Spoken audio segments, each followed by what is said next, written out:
Oh, okay, good, good. All right, so I've got to take this seriously. Not too seriously. Right. Are we rolling yet, Miles? Oh, we're rolling. So right now, there are two people sitting out there watching me do nothing at all. So maybe I should start talking. If you want. Yeah. Well, I might as well. I guess so, yeah. Yeah. Go ahead. The sooner I get done, the sooner we can go home and watch the Packers, right? All right. I'd like to start out by talking about the concept of writing professionally. At long last, I feel as though I'm entitled to call myself a professional writer. And when I thought about that, I thought about the young woman I met when I was speaking at a book festival in Michigan. I had my books lined up like this, and she was torn over whether she really wanted to buy one of my books or not. And my answer to her, whether she should or not, was, well, it's up to you. And that was the wrong answer. Because I should have mentioned a friend that I knew in college, Joseph T. O'Connor, who was wise beyond his years. And one of the things that he said that I always remember is, there's many a man can chord a guitar, there ain't many can pick it. And the same principle applies to writing. Authors are a dime a dozen. Nowadays, if you think you have an interesting life story, you can get in touch with a book packager and they'll run off a few hundred copies or 1,000 copies, and you can hand them out or sell them to your friends, and you can call yourself an author. But that doesn't make you a writer or a professional. To become a professional writer is really a lifetime of work. One of the authors that I have admired ever since I was in high school is a Midwestern novelist named Don Robertson. I would guess that you haven't heard of Don Robertson. I discovered him through a book called The Greatest Thing Since Sliced Bread, which is a coming-of-age story in which the hero, who's a grade school kid, his name is Morris Bird III, and it's a coming-of-age story that combines discovery and guilt and heroism and redemption that all boils down to one thing that's happening one day in Cleveland, Ohio, and it's a wonderful story. One of my teachers in college, Roxy Alexander, taught The Greatest Thing Since Sliced Bread to some of her classes. Robertson was a hardworking novelist. He published a couple of dozen books. He was so good a storyteller that he was admired by Stephen King. Late in Don Robertson's career, Stephen King underwrote the publishing of Don Robertson's last few books because he admired him so much. And Stephen King is a student of good writing. He's a professional.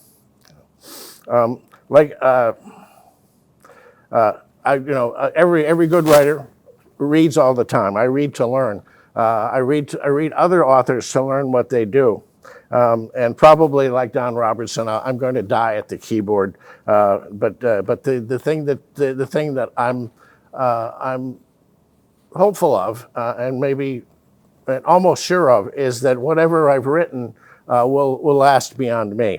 Just as Don Robertson's work has lasted long enough for me to read it and tell other people about it.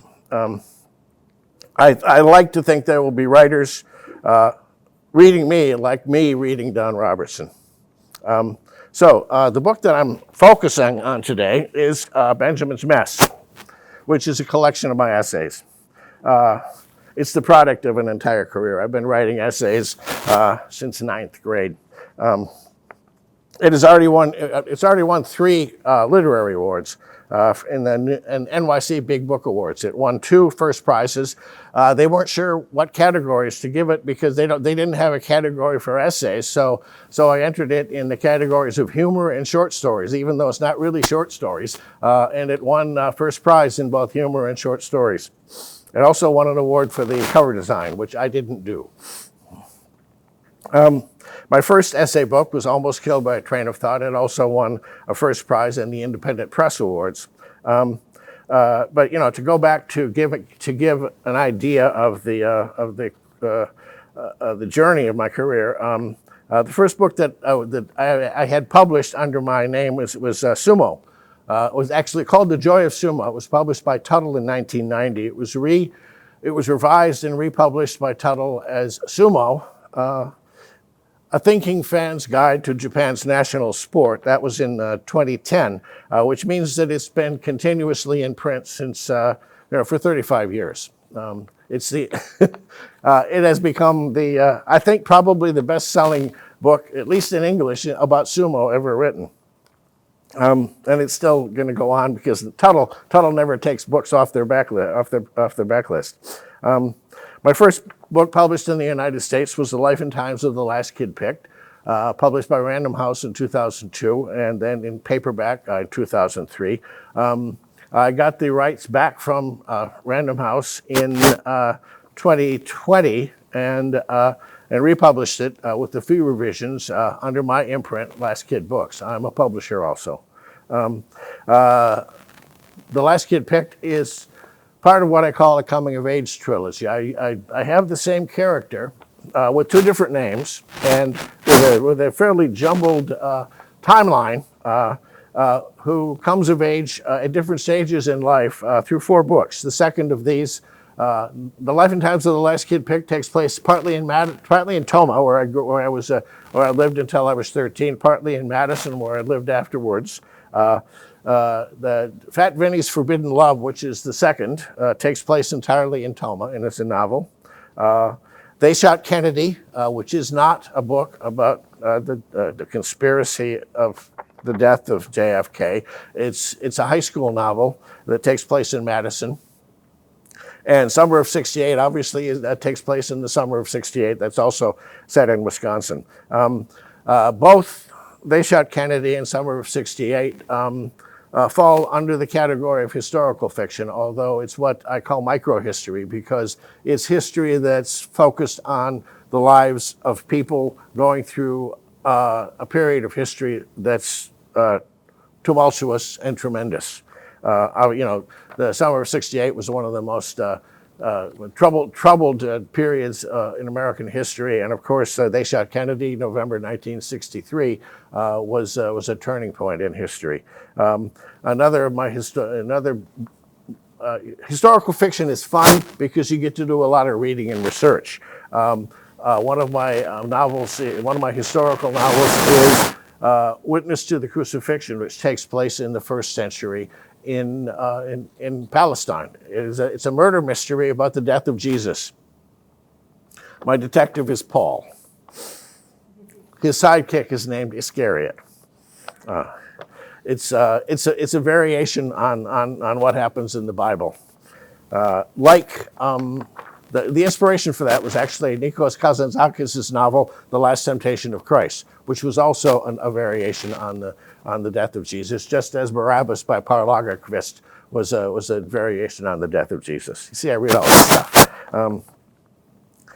There are also elements of history in my Paris books. I have 4 books set in Paris. Bistro Nights harkens back to the turn of the 20th century.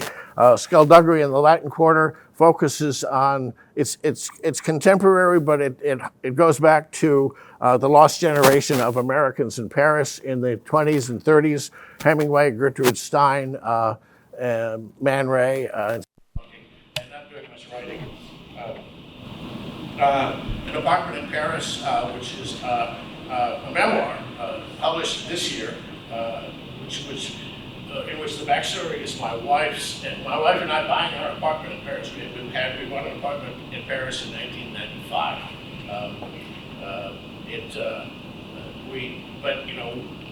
the real story is our education into Paris, our exploration of Paris, our learning how to deal with Parisians, learning what good places to eat, good places to go, exploring the back streets and the mysteries of Paris, and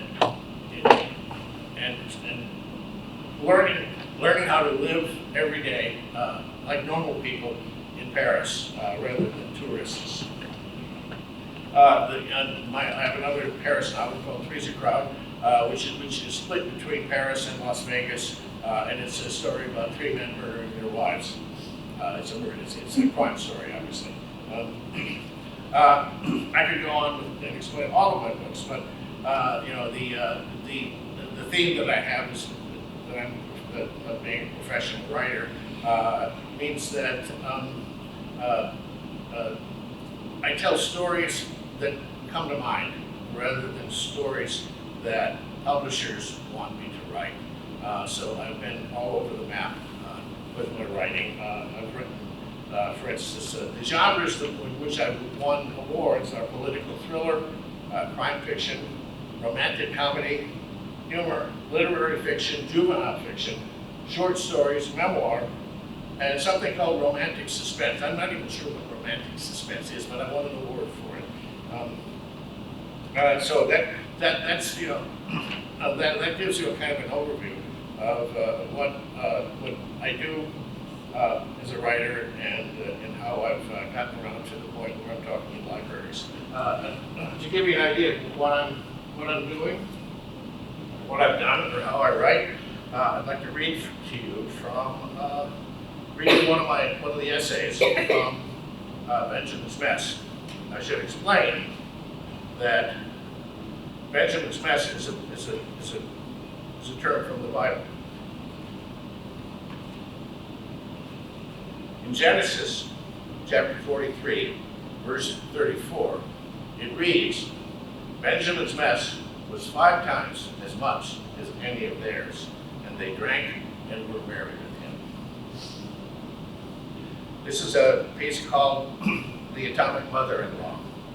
The quote at the top of the essay is from The Witness of Those 2 Days, Hiroshima and Nagasaki. And it's a quote from an unidentified woman. I couldn't help anyone because I was seriously injured. My entire face and both of my hands were burnt. I went home to Midori Machi, stepping over bodies of the injured and the dead. They looked like forgotten baggage. And this is where I start. Perhaps my favorite memory of my mother-in-law, Ma Yoshida, is when she lost her mind. She was in her 70s. She had by then survived the A-bomb attack on Hiroshima, had raised 2 daughters and lost one, Mariko, to cancer at the age of 41. She had stoically shouldered the challenge of raising Mariko's 2 sons, and after they had left the nest, had taken on the chore of caring for her husband, whose health, balance, and disposition had deteriorated after a series of mini strokes. Pa Yoshida's increasing dependency, punctuated by falls and injuries, was the last straw. Ma Yoshida sank into a sudden, profound, impenetrable depression that was all the more alarming because she had been all her life a bundle of purposeful energy.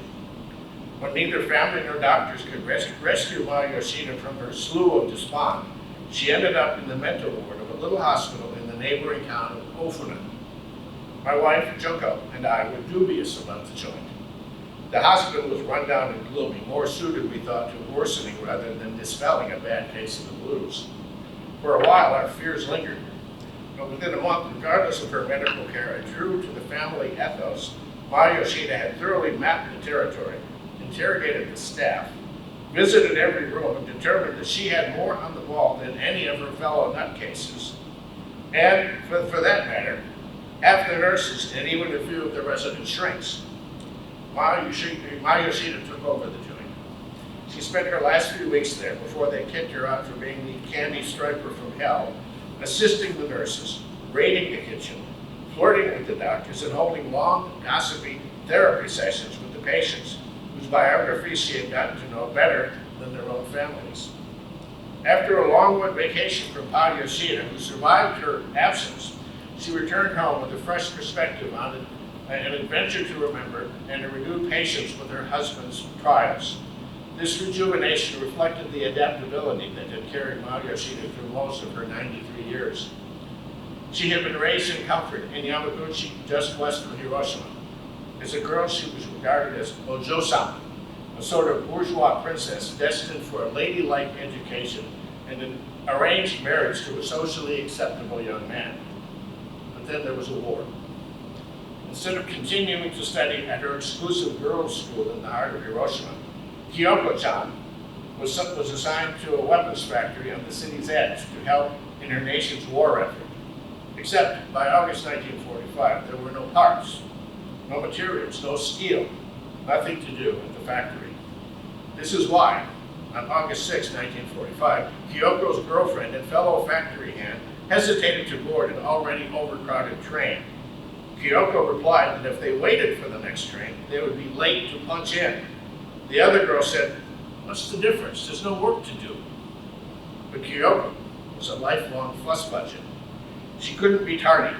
She squeezed herself and her friend onto the pack train and left a station that would come to be known, thenceforth and forever, as Ground Zero. A moment later, everything and every person within hundreds of yards was vaporized. Some people dodged bullets. Kyoko Yoshida dodged an atomic bomb. She saw the mushroom cloud from the window of the factory's locker room and wondered what it was. Work was called off, the train stopped running, and Kyoko headed back to her dormitory on foot. She has always referred to that ghastly journey as a walk through hell. She passed people who staggered violently and fell at her feet, their scorched flesh hanging in strips, as though they'd been skinned alive with blowtorches. She saw people boiled to death in the Ota River.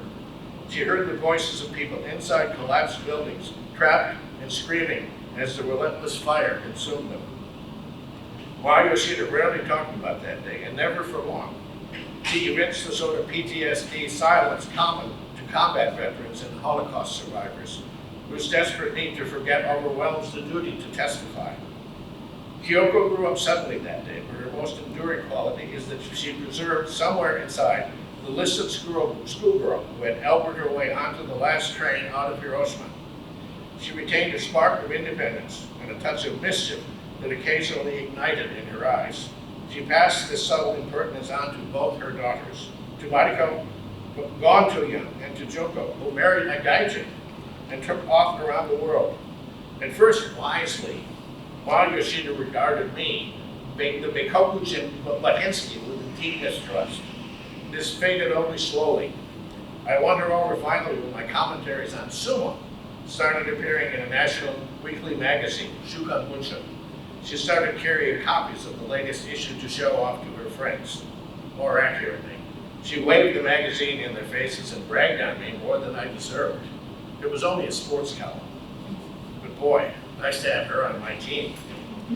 In her last years, when she was mostly bedridden, her face would light up to see the family white guy enter her room, pale, bearded, overweight, and easily distinguishable from all those dour Japanese aides and nurses who invaded her space and plagued her with needles and green jello.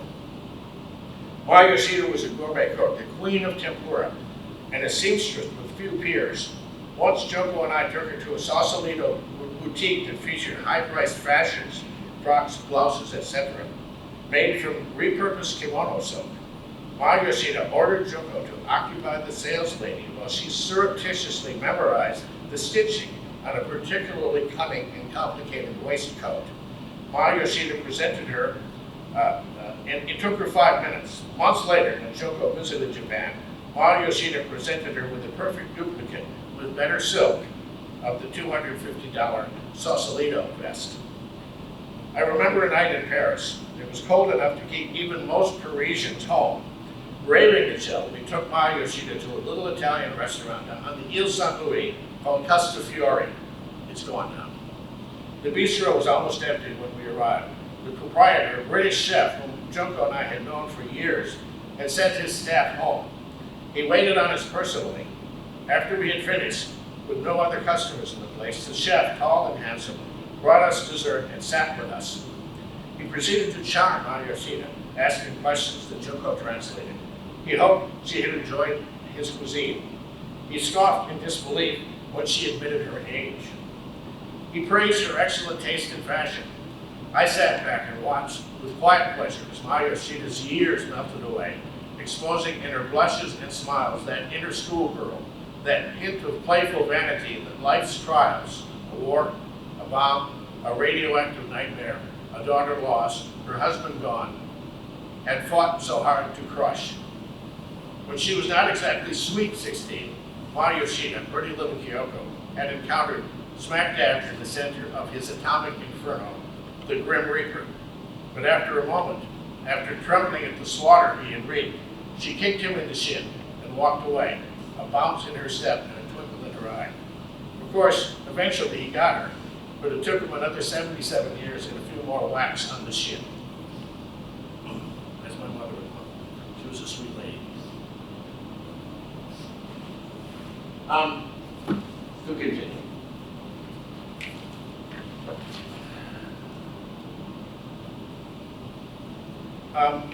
I started writing essays when I was a kid.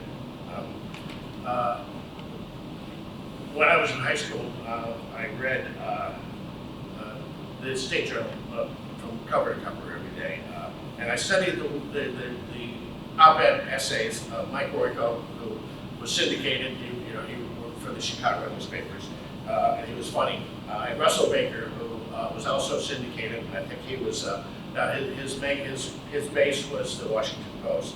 But I also explored other essay writers. I discovered Jonathan Swift, whose A Modest Proposal is probably the greatest satire of all time. I read Mark Twain's essays, and I find myself referring constantly to an essay he wrote called Fenimore Cooper's Literary Offenses, which is the model for anyone doing literary criticism.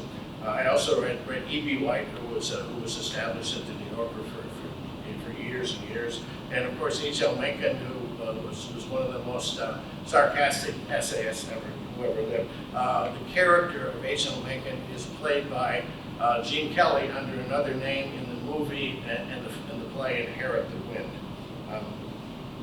The first essay I think I wrote officially was a literary critique of Sergeant Rock comics that I wrote in ninth grade, and then throughout high school I wrote sketches and stories and the occasional essay for an underground literary magazine started by my friend Bob Schuster called The Id. Over years later, after high school and after college, I became editor of a newspaper in Massachusetts called the Mansfield News, and with the Mansfield News, I was finally able to enter the challenge of essay writing. I had a column on sports called The Fifth Quarter, which was every other week. In the alternate weeks, I wrote a column of social and political commentary called For the State. And I also covered the theater in Boston and Providence. So and that was every week. So every week I published a theater critique called Expeditions. And that was 7 years of essay writing, two every week plus editorials. That prepared me for when I moved to Tokyo. Within a few months of moving to Tokyo, I became editor of Tokyo Journal, the English city magazine, because they couldn't find anybody else really. But from that, I ended up writing columns, writing weekly essays for the Japan Times Weekly, which is an English language newspaper, and the Mainichi Daily News, another English language weekly. And of course, I mentioned in my essay about Mayashita that I wrote a sumo column for Shukan Bunshun. Shukan Bunshun was at the time, still is actually, the Japanese equivalent to Newsweek. And it had a circulation somewhere in the vicinity of 30 million. So I was writing about sumo, for 30 million Japanese people. And I was then, and I still am the only white guy who's ever been allowed to write about sumo in a major news weekly in Japan. I got away with that for a year.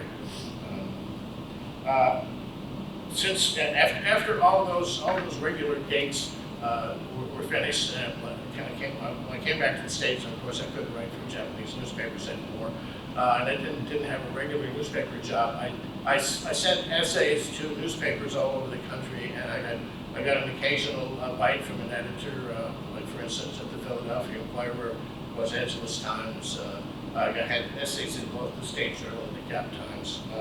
But that, when the internet came along, so much newspaper work and essay writing and opinion went online, and so newspapers stopped buying op-ed from people who were throwing it over the transom.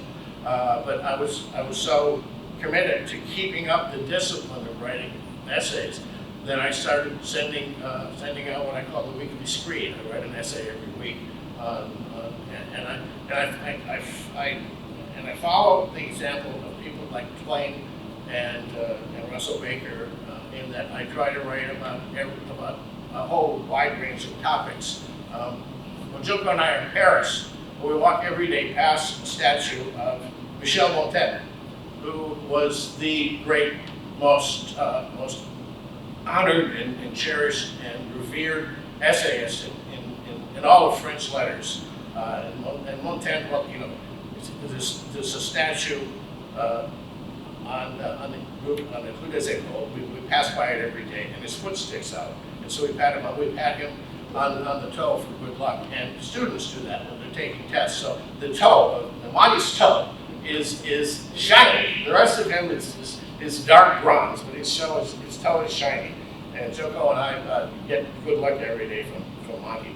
But the principle that Montaigne operated under, in which every serious essayist and every professional writer tries to follow, is that you have to dare to write about any topic with the awareness that there are experts looking over your shoulder.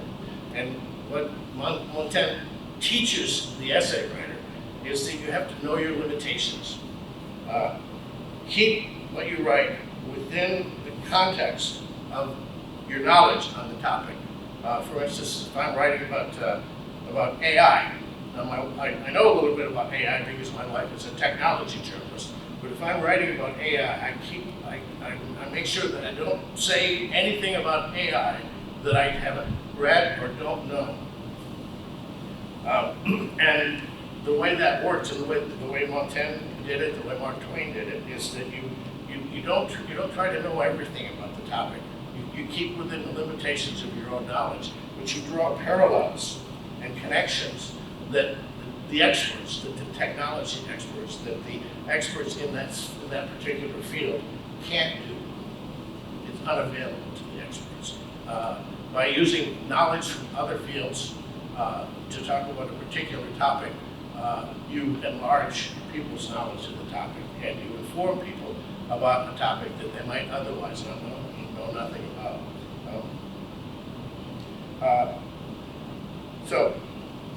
And finally, what I do when I'm writing is that I lean on humor.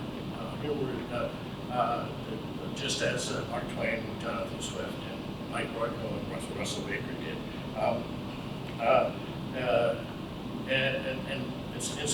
And so when I write an essay, I try to entertain. There's an old saying in theater: dying is easy, comedy is hard. That's the approach that I take to writing essays, and it's really the approach I take to writing novels and memoirs and so forth too. No, that's everything I need to say about my book and about my writing. It's probably more than you ever wanted to know. But if you have any questions, please go ahead. Yes, Kara. Yeah, I'd love to hear more about Paris. Well, I have 4 Paris books here. Yeah. Can you talk a little bit more about when you moved there and what writing in Paris is like? Well, writing in Paris is less interrupted than writing here, because here I don't have to drive to the grocery store every day for my wife, and I don't have to run a lot of errands. When we're in Paris, we have no car. We walk to the coffee joint in the morning. I come back and I go to work. Unless I occasionally, what I try to do is I take walks in Paris.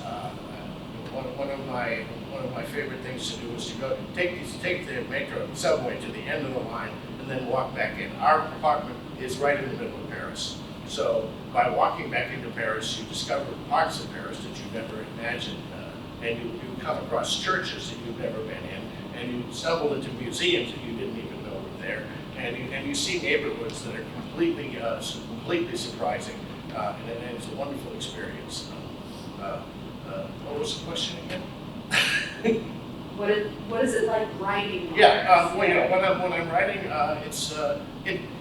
writing, I sit in a room and I work on a keyboard. It's so different really from writing any place. In fact, when my wife and I were living in California, I had a window put out. I watched the birds, the bird feeder, and I watched the squirrels trying to climb the wall of the garage to get to the bird feeder. But both here and in Paris, I basically look at the wall and I have the keyboard. But the thing is, every day, if you're a professional writer, you want to get a number of words written every day, or you have to have a good excuse, other work that you're doing that keeps you from doing it. But one writer said that 2,000 words is a good day's writing. I can do better than that. More. Any other questions? What took you to Paris originally?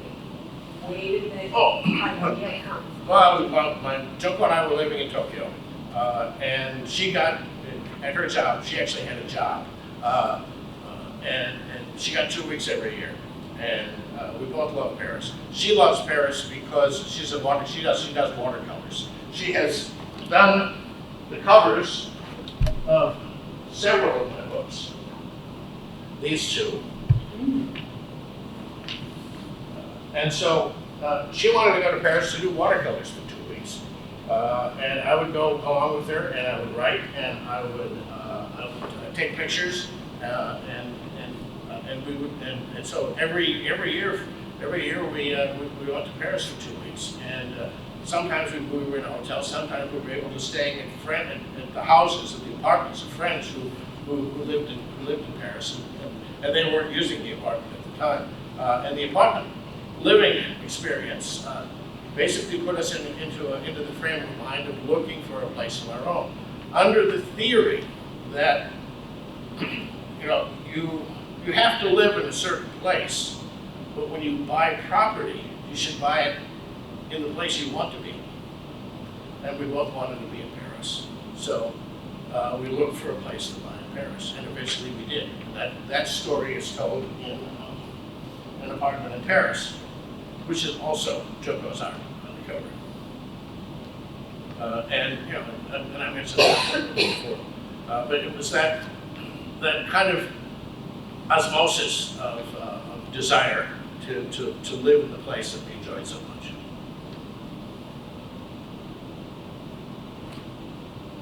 Am I finished? Would you like me to read something else? Yeah. Oh, okay. Well, Sure. this is entirely different. Did any of you go to Catholic school? Yes. Do appreciate that. Ignorance. Let's see. All nuns. Right. Okay. This this is a piece called "But Sister, What If?" And the monograph at the top is from Chubby Checker. He once said, "There's a limbo moon above. You will fall to limbo love." And then this is what I wrote. According to a shocking news bulletin, there are deacons in Catholic churches from Michigan to Arizona, and God knows where else, performing counterfeit baptisms. Over the years, this scandal has affected hundreds, perhaps thousands of unwitting laity who aren't, after all, laity at all, and from whom the mortal stain of original sin has yet to be washed by a real priest with authentic holy water. How serious is this? Picture a dead GI, born in '85 and blown to bits by an IED in Fallujah 20 years later. He finds himself unexpectedly standing not before St. Peter, but at the gates of hell, where Satan strips him naked, confiscates his rosary, rips off his scapular, and shoves a fork in his ass, hustling him toward the lake of fire. And the kid says, wait, there must be some mistake. I was a good Catholic. I just went to confession. I did my penance. I went to Mass and took Holy Communion. I know the Apostles' Creed. To which Satan snickers, you're right, dude. There was a mistake, and it was a doozy. The Associated Press reports that these slovenly Baptists screwed up a crucial word or two amongst the incantations and renunciations packed into the ritual, thus invalidating all those babes welcomed into the church, leaving them, without their parents' knowledge, outside the fold, unredeemed by Jesus, ineligible for the sacraments, and beyond the reach of absolution. Actually, when I read about this snafu, I wasn't worried that all these incomplete Catholics had one-way tickets on the express handcard to perdition. Instead, I drifted back in time to catechism class. Among the rare topics that could turn this ordeal of call and response memorization into sheer whimsy was the mystery of limbo. The nuns of St. Mary's School were spigots of knowledge about the afterlife. Sister Caritas had us up to our eyeballs in visions of heaven and hell. We knew purgatory as a sort of Alcatraz, where venial sinners could beg, freeze, and suffer for a century or so to work off their penance before ferrying to paradise. But limbo? Sister Caritas offered scant suggestions of what goes on there. I imagined limbo as a vast white cloud platform covered with babies in their little onesies, each with a pink or blue blanket, waving their pudgy little hands and kicking their feet. They were all a week or two old, forever. No moms or dads, grandpas or grandmas, just an endless, squirming carpet of forsaken infants. When I heard about those bungled baptisms, my first thought was limbo. I figured this is where the church will have to ship all those luckless schmucks whose christenings got queered by dyslexic deacons. That poor GI, mentioned above, with bad baptismal papers, wouldn't have to go to hell. God can't be that mean, can he? Instead, he'd land in limbo. You can picture him sitting lonely as a cloud in that sea of babies, wishing he had something to read, or maybe a TV. This was the sort of tableau that came to mind among kids in catechism class when a juicy topic like limbo triggered more questions than Sister Caritas had answers. For instance, Sister, can grown-ups go to limbo?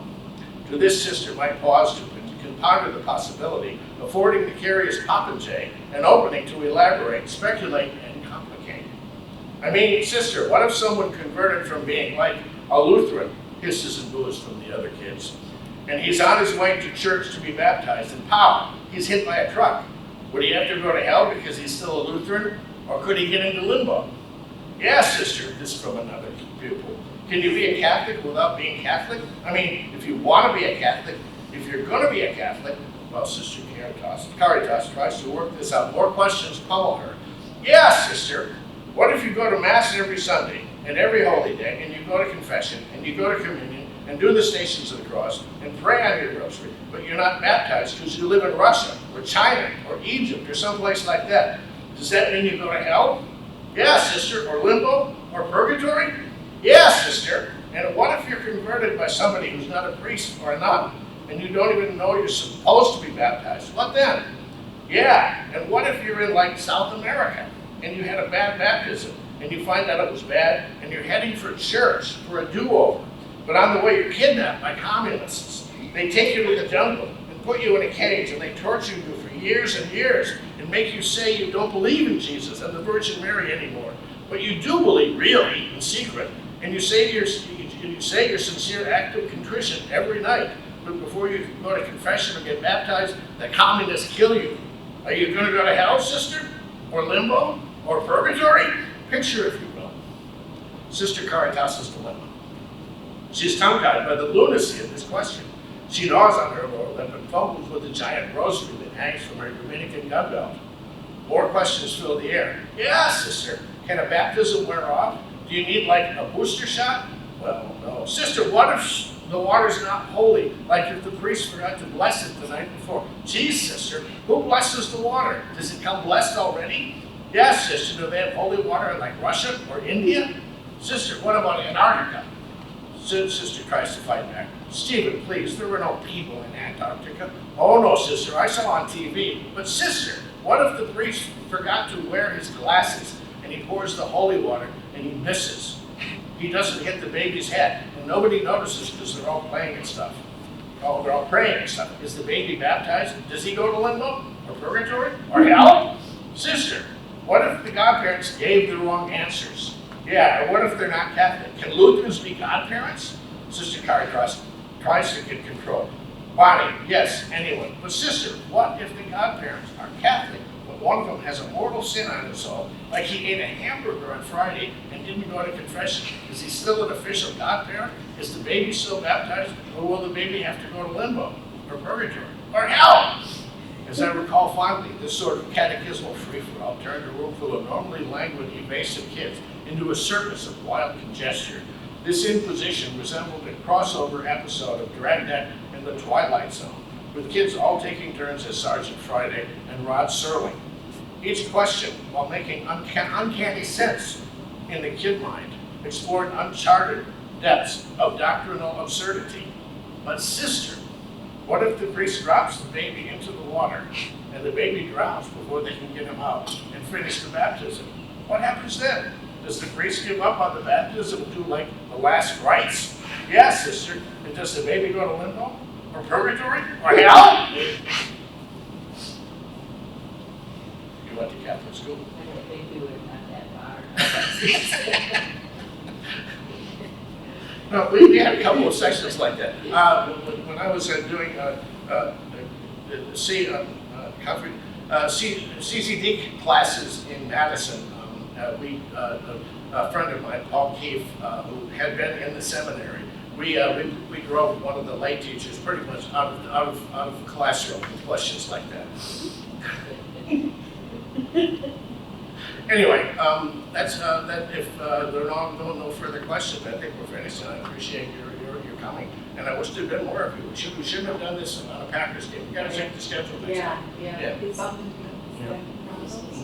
But But thank you all for coming. And it's also September 11th. And Big News Day too, on Wednesday. Yeah, So, lots of things 11th going on. And Virgin. Yeah. And I'm always the last priority. I understand that. Well, and it's, If anybody wants to buy any books, I'm glad to sell them. I have my credit card reader, and I tested it earlier, and it seems to work. But I also take cash checks, or if you have a adult that you want to give up, I'll take that too. very entertaining about the book because they're about to do. I'm sorry. And in my lifetime, the Vatican has dispelled the whole concept of the world. So that's very satisfying. Oh, right. Yeah, but we had been with that. Oh, yeah, when you're 7 years old, you're terrified. Yeah.